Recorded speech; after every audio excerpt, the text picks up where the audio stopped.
স্নান করে ঘরে চলে এসেছি, সমস্ত কাজকর্ম মিটিয়ে নিয়ে। কোনো কাজই ছিল না, জাস্ট উপরে আসলাম, দুটো বোতল ছিল ওগুলো একটু ধুয়ে নিলাম, ব্যাস এটুকুই কাজ ছিল। তারপরে স্নান করে এই যে ঘরে আসলাম। আর এই ঘরে এসে তোমরা হয়তো জানো তো, তোমরা হয়তো ভাবতেই পারো যে তোমার এই ঘর ছাড়া কি আর কোনো ঘর নেই। আসলে এটা আমার নিজের ঘর, আমি এখানে সব থেকে আরাম ফিল করি। সেই জন্য শুবো, বসবো, সব কিছু আমার এই ঘর। আমার তো ঘর উপরে আছে তোমরা জানো, ওই ঘরগুলো যতটুকু দরকার লাগে জাস্ট সেটুকুই যাওয়া হয়। তাছাড়া আমার সারাদিন এই ঘরেই কিভাবে কেটে যায়।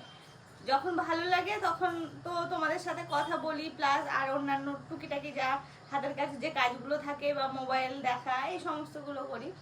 তাছাড়া টিভি দেখি, এই সব ভাবেই কেটে যায় এই ঘরটায়। আর এই তো কটা মাস ধরে তো এরকম ভাবেই চলছে। তো যাই হোক, আজকে সকাল সকাল স্নান করে ফেলেছি, 12টার মধ্যে স্নান কমপ্লিট করে ফেলেছি। এখন এই যে একটু বসলাম, বসবো না কি করবো আমি নিজেও জানি না।